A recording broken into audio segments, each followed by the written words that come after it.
Anda masih bersama kami di Berita Medan dan berikut kami hadirkan kembali informasi utama hari ini. Seorang pria di kota Medan babak belur dan nyaris tewas diamuk warga setelah mencuri sepeda motor.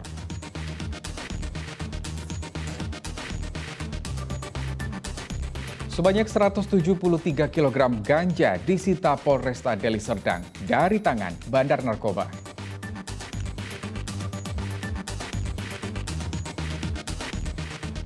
Usai Presiden Joko Widodo tinjau jalan rusak, Gubernur Sumatera Utara mencopot Kepala Dinas Pekerjaan Umum dan Penataan Ruang.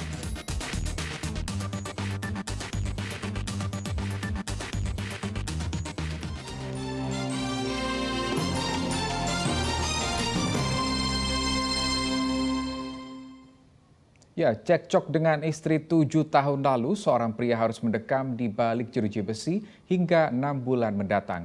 Pria dengan status terpidana itu masuk dalam daftar pencarian orang 2 tahun lalu setelah Mahkamah Agung memutuskan 6 bulan kurungan atas kasasi yang diajukan jaksa. Kembali akur dengan istri tidak menjamin bebas dari hukuman. Seperti yang dialami Heri Gonggom Parulian Situmorang, warga Binjai ini tidak habis pikir. Perkara kekerasan yang dilaporkan pada tahun 2016 lalu baru akan dituainya hari ini. Tim tangkap buron Kejaksaan Tinggi Sumatera Utara menangkap Heri di seputaran Jalan Ahmad Nasution pada Senin lalu.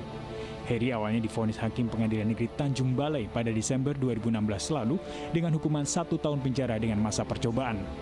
Jaksa penuntut umum kemudian banding, kemudian diputus oleh Pengadilan Tinggi Medan pada Maret 2017 dengan hukuman 1 tahun penjara. Namun jaksa mengajukan kasasi dengan putusan 6 bulan penjara pada Juli 2020 lalu. Berdasarkan putusan Mahkamah Agung, Heri dinyatakan terpidana kasus KADRT. Sejak putusan kasasi keluar dan berkekuatan hukum tetap, terpidana tidak pernah memenuhi panggilan untuk melaksanakan putusan kasasi hingga akhirnya ditetapkan sebagai buron. Selama 1 tahun penjara dengan masa percobaan 2 tahun. Di PN Tanjung Balai, jaksanya kemudian melakukan upaya hukum upaya hukum banding, dan upaya hukum banding putusannya adalah 1 tahun penjara. Dan atas hal tersebut juga jaksa melakukan kasasi dan diputuslah hukuman 6 bulan pidana penjara. Usai menjalani pemeriksaan di Kejaksaan Tinggi Sumatera Utara, terpidana Heri dibawa ke Lapas Tanjung Gusta Medan. Tuti Alawiyah Lubis melaporkan dari Kota Medan.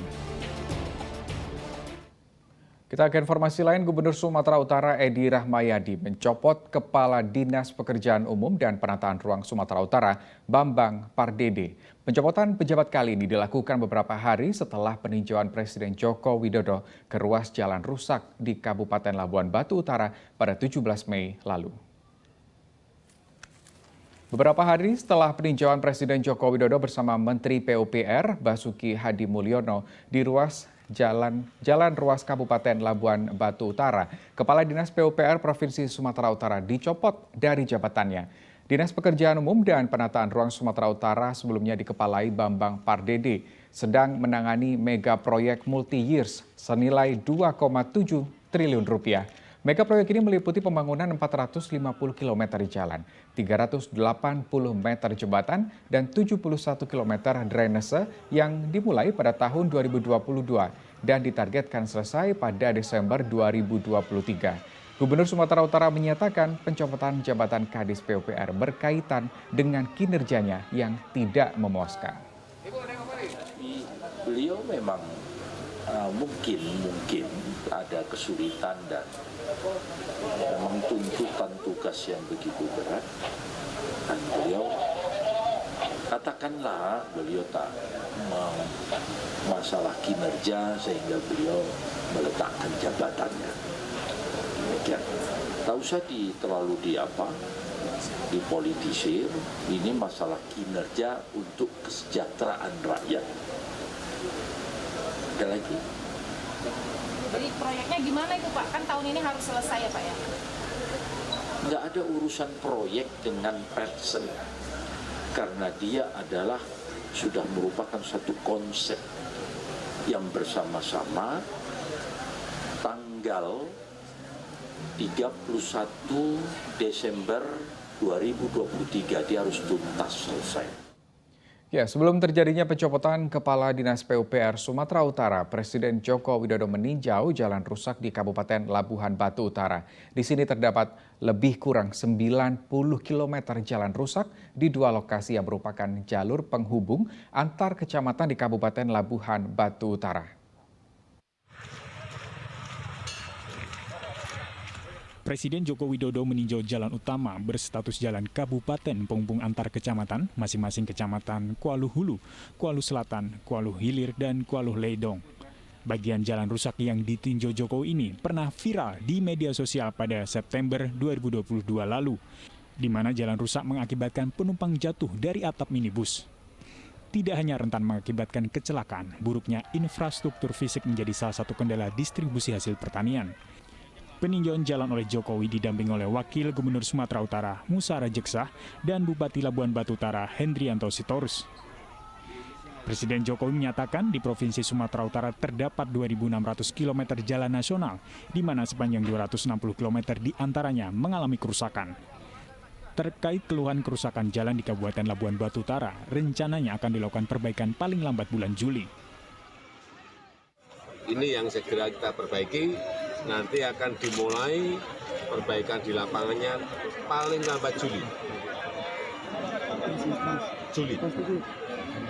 Dan semua yang di Sumatera Utara tetap sama kita bagi, ada yang dikerjakan oleh Pak Gubernur, ada yang dikerjakan oleh Pak Bupati, ada yang diambil alih oleh pusat.